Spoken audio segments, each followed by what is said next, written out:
Шаян ТВ каналы студиясын яңгыратып балалар халык җырларын башкара. Бу Сейлән телевизион музыкаль фестиваленең финалы.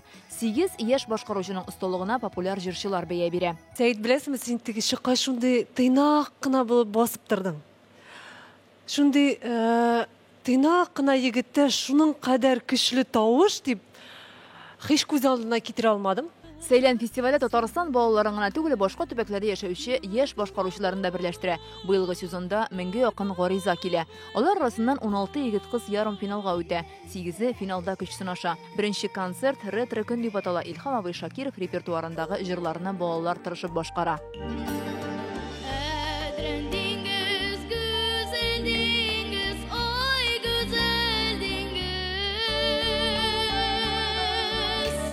Салават Фәтхетдинов фестивальнең жюри ягъзасы. Илһам Шакиров репертуарындагы җырларны балалар җырлавын ишеткәч, милләтнең киләчәге өчен сөендем ди. Һәм Шаян ТВ каналына бу эшне оештыру өчен рәхмәт әйтә. Моннан да зур эш була алмый. Татар җыры, татар моңы өчен, татар теле өчен борчылып эшләгән өчен зур рәхмәт.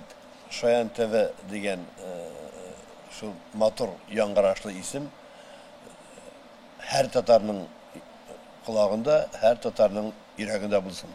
Жылаган җирендә җылап та алдым.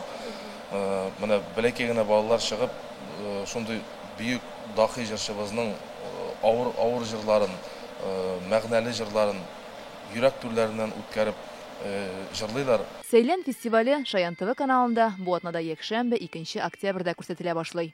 Фәйрүзә Мәҗитова, Яңа Гасыр каналы.